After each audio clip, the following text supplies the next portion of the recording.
साथियों नमस्कार, स्वागत है आप सभी साथियों का टीए स्टेट एग्जाम्स परिवार में। उम्मीद है सब लोग बढ़िया होंगे और एक पॉजिटिव न्यूज़ है आप सभी साथियों के लिए। 2024 में आपकी वैकेंसी आती है बीएसएफ, एचसीएम और एएसआई के लिए यहाँ पर, और ऑलमोस्ट देखा जाए तो 1700 प्लस आपको वैकेंसी है। और इसके एग्जामिनेशन के रिगार्डिंग आपका अब तक वेट कर रहे थे कब होगा एग्जाम, कब नहीं होगा। तो इसके रिगार्डिंग एक टेंडर का जो इश्यू था वो कह सकते हैं फाइनल हो चुका है, रिजॉल्व हो चुका है, कोई इशू अब उसमें आएगा नहीं, है ना। लास्ट टाइम जो था आपका इसमें एक्सेप्टेंस ऑफ कह सकते हैं आपका कंडक्ट वाला जो था एग्रीमेंट, फाइनेंशियल एग्रीमेंट था, वो रुका हुआ था।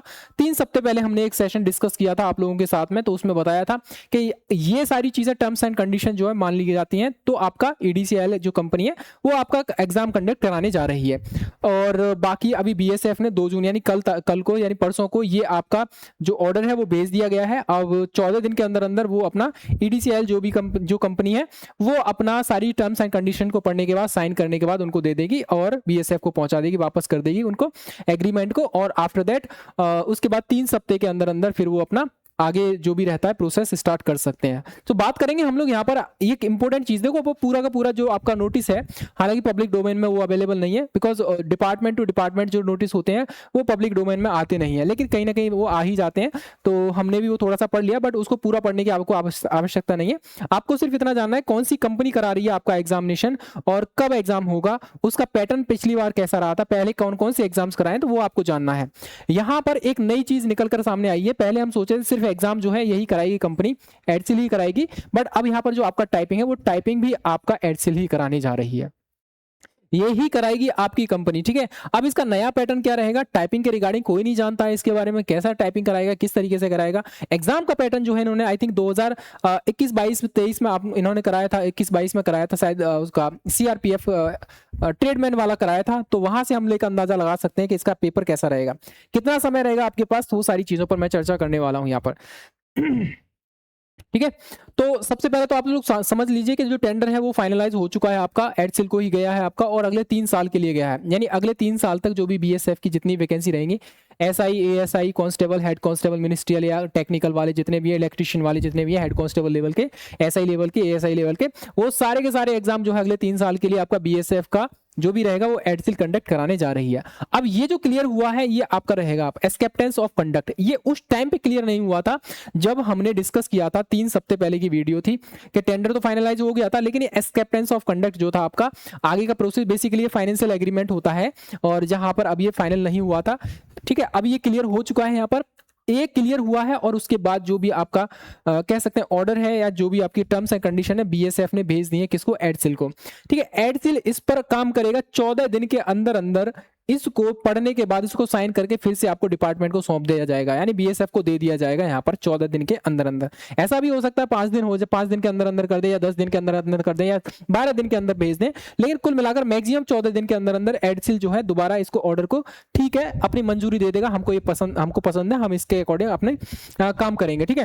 तो बीएसएफ उसको स्वीकार करने के बाद फिर क्या करना होगा, इस दिन के बाद यानी 14 दिन के बाद आपको 21 दिन के अंदर अंदर एडसिल कंपनी को टोटल जितना भी कॉन्ट्रैक्ट साइन हुआ है उस कॉन्ट्रैक्ट का 5% वो जमा करना होगा, यहाँ पर डिपार्टमेंट को देना होगा, ठीक है। तो ड्राफ्ट वगैरह के रूप में देना होता है, कैसे देना होता है वो अपना मैटर यही जाने, लेकिन उसका ऑलमोस्ट देखा जाए तो 5% के आसपास एडसिल कंपनी जो है इसको वापस करेगी। हालांकि ये वापस डिपार्टमेंट जो है वापस कर देगा, है ना, जो भी कॉन्ट्रैक्ट साइन हुआ उतना रुपया, साथ में ये जो आपका रहेगा जो डिमांड ड्राफ्ट वगैरह होता है जो भी होता है इसको करने वापस कर दिया जाएगा इसको एडसिल कंपनी को। तो कुल मिलाकर देखा जाए तो मैक्सिमम अगर माना जाए हमारे पास 14 दिन ये है आपका एडसिल द्वारा इसको साइन कर, कॉन्ट्रैक्ट को साइन करने के लिए, और उसके अलावा 21 दिन के अंदर अंदर फिर आपका जो आपका डिमांड ड्राफ्ट वगैरह जो भी होता है वो जमा करना होगा। तो टोटल 35 दिन का समय आपको यहां देखने को मिल जाएगा, ठीक है। 35 दिन के अंदर अंदर, ऐसा नहीं है कि आपको तुरंत आपको देखने को मिल जाएगा, आपका एडमिट कार्ड मिल जाएगा। एडमिट कार्ड आपको वहां पर पूरा का पूरा टाइम लगेगा अभी थोड़ा सा, और उसके बाद यहां पर 20 से 25 दिन का समय आपको और लग सकता है। याद रखना यहां पर आपका ये जो पैसा है एडसिल जमा करेगा आपका 5% टोटल कॉन्ट्रैक्ट का। उसके बाद 20 से 25 दिन का समय आपके पास अभी और लग सकता है। वो ये काम करना है भाई, प्रिपरेशन करना है, उसको एनालिसिस करना है, पेपर्स का पैटर्न सेट करना होता है, एग्जामिनेशन सेंटर को सेट करना होता है, टेक्निकल स्टाफ देखना होता है, लैब्स की फैसिलिटी वगैरह एटसेट्रा सारी चीजें देखनी होती है। हालांकि ये जो एडसिल कंपनी है वो प्राइवेट लैब्स को ही हायर करते हैं ये लोग, ठीक है। ये लोग बस उतना ही है, कॉन्ट्रैक्ट ले लिया, प्राइवेट, ये मिडिलमैन की रूप में आप काम करते हैं, ठीक है। प्राइवेट लैब्स को हायर करेंगे, बस लैब्स की फैसिलिटी वगैरह, प्रिपरेशन वगैरह जो भी रहता है वो देखेंगे वहां पर, और ये अपना काम करेंगे पेपर को, पैटर्न को सेट करने का, ठीक है। तो उसमें आपका ऑलमोस्ट मान लिया 20 मिनिमम 20 दिन आपका, मैक्सिमम आपका 25 दिन या 30 दिन भी लग सकते हैं। तो कुल मिलाकर आप देखा जाए तो 30 से लेकर 35 दिन वो आपके पास बचे हैं, और 20 से लेकर 25 दिन आपके पास ये बचे हैं अभी फिलहाल में, ठीक है। 20 से लेकर 25 दिन आपको पास बचे, यानी 50 से लेकर आपके पास यहाँ पर 60 दिन का समय बचा है। यहाँ पर ये इतना समय आपके पास बचा ही है भाई मेरे, यानी कि कुल मिलाकर 2 महीने आप मैक्सिमम मानकर चलिए कि मैक्सिमम बस इतना ही है आपके पास, 2 महीने ही है, और मिनिमम आप मान के चलिए 45 से 50 दिन का समय आपके पास है आपका एग्जाम कंडक्ट होने के लिए। अब आपका एग्जाम कब हो जाएगा यहाँ पर, ठीक है, मैं इतना समय यहाँ पर लिखा है 50 दिन के आसपास ही मानकर चलिए।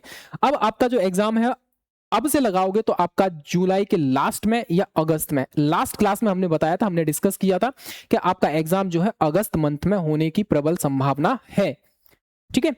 तो जुलाई के लास्ट में आपको आपका एडमिट कार्ड, या जुलाई मिड में आपका एडमिट कार्ड आपको देखने को मिल जाएगा। बहुत सारे कह सकते हैं यूट्यूब चैनल पर बता रहे हैं कि भाई जून के लास्ट में आपका एग्जाम हो जाएगा। नहीं भाई, जून के लास्ट में कैसे हो जाएगा, अभी नहीं होगा, ठीक है। जून के लास्ट में एग्जाम नहीं हो रहा है, हो सकता है जुलाई में भी, आपका मिड जुलाई तक तो नहीं हो पाएगा, जुलाई के लास्ट में हो सकता है, या फिर आपका अगस्त के स्टार्टिंग में या मिड में आपका हो जाएगा एग्जाम। ये इतना कंफर्म आप मानकर चलिए यहाँ पर, ये तब है जब इसके अकॉर्डिंग चलेंगे तब, ठीक है। वरना आप सभी को पता है बहुत सारी चीजें 2024 से अब तक अटकी पड़ी हुई हैं, ठीक है। रिटन एग्जाम और स्किल टेस्ट दोनों के दोनों आपका कंडक्ट कराया जाएगा एडसिल के द्वारा यहाँ पर।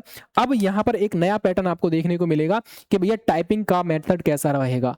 ऑलमोस्ट देखा जाए तो वैसा ही रहेगा, क्योंकि 5% गलतियां माफ है, और बैक स्पेस यूज नहीं कर सकते, वो सारी चीजें ऑलरेडी नोटिफिकेशन में लिख रखा है। तो नोटिफिकेशन से बाहर ही अपनी शर्त नहीं मतलब बाहर की चीजों को ऐड नहीं करेंगे, जो चीज नोटिफिकेशन में है वो चीज आपको यहाँ पर फॉलो करनी पड़ेगी। तो वैसा ही आपको एग्जाम पैटर्न देखने को मिल जाएगा। हाँ, पैराग्राफ कैसा रहेगा कैसा नहीं रहेगा, ऑफलाइन ही आपको मोड में देखने को मिलेगा आपका स्किल टेस्ट, यानी आपको पूरा पेज मिलेगा, पेज के हिसाब से आपको टाइपिंग करनी पड़ेगी। ये चीज भी आपको याद रखना, उसी के अकॉर्डिंग अपनी प्रैक्टिस जारी रखिए। मैं फिर बोलूंगा, लास्ट क्लास में भी मैंने आपसे बोला था भाई मेरे कि आपको करना क्या है, ठीक है। मॉडरेट, देखो भाई इजी टू मॉडरेट पेपर रहता है या नहीं रहता, ये इसका पेपर ना इजी रहता है, एडसिल का ना जो इजी ही पेपर रहता है, मोस्टली जो है आपका ये इजी पेपर मिलेगा। ऑलमोस्ट 60% पेपर आपको इजी मिलेगा, ऑलमोस्ट 30% पेपर आपको मॉडरेट लेवल का मिलेगा आपको। ऐसा रहता है, मैं अंदाजा बता रहा हूँ, ठीक है, क्योंकि पिछली बार का देखा जाए तो सीआरपीएफ का कराया था इन्होंने, 10% हो सकता है ये हार्ड लेवल रख दें आपका, ठीक है। फिर भी आपको मिनिमम 70-75% आपको चाहिए ही चाहिए, मिनिमम आप मान कर चलिए 75 से लेकर 80% आपको इतना करना ही है हर हाल में, ठीक है। और दूसरी चीज मैं आपको फिर बोलूंगा, पहले भी बोला था अब भी बोल रहा हूं, आपको टाइपिंग नहीं छोड़नी है, टाइपिंग प्रैक्टिस करते रहिए। जिस किसी भाई की या बहन की स्पीड 15, 20, 25, 30 तक आ रही है, वो टाइपिंग प्रैक्टिस करते रहिए अपनी। टाइपिंग में आप मान के चलिए 4 महीने का समय आपके पास है, 2 महीने के अंदर अंदर आपका एग्जाम हो जाएगा, 1-1.5 महीना आपका रिजल्ट आने में भी लग जाएगा। रिजल्ट आने के बाद 10, 15, 20 दिन लगेंगे, आपको टाइपिंग के लिए बुला लिया जाएगा। तो मैं फिर वही कहूंगा आपसे, टाइपिंग मत छोड़िए, टाइपिंग प्रैक्टिस करते रहिए। जिसकी टाइपिंग अच्छी है वो ले जाएगा, डेफिनेटली जॉब लेकर जाएगा। कट ऑफ देख लेना बहुत नीचे आ जाएगी, क्योंकि बच्चा ठीक ठाक है इसमें, और टाइपिंग निकालना हर किसी की बस की बात नहीं है, ठीक है। एनवायरमेंट थोड़ा सा वहाँ का ऐसा होता है कि आपको होपलेस कर देता है, और होपलेस में फिर गलतियां हो जाती हैं, तो फिर वहां पर दिक्कत आ जाती है। टाइपिंग क्वालिफाई करने वाले जो रेशियो होता है वो बहुत कम हो जाता है, ठीक है, यानी कैंडिडेट कम हो जाते हैं। तो इस तरीके से आप याद रखना। इसके अलावा और कोई डाउट बनता है तो कमेंट सेक्शन में आप हमसे पूछ सकते हैं, ठीक है। सारी चीजें हम लोग डिस्कस कर चुके हैं। जुलाई लास्ट में या अगस्त के स्टार्टिंग में आपका एग्जाम डेफिनेटली देखने को मिल जाएगा, अगर सारी चीजें इस तरीके से कंडक्ट होती रही तो, ठीक है। फिलहाल के लिए thank you very much, tata bye bye. Session पसंद आया तो आप लोग लाइक कर सकते हो, शेयर करना चाहते हो शेयर कर सकते हो, और इसके अलावा कमेंट सेक्शन में आप अपना डाउट भी छोड़ सकते हो, अगर कोई डाउट आ रहा है तो, ठीक है। डेफिनेटली हम लोग रिप्लाई करेंगे very soon. Thank you very much. जय हिंद, जय भारत।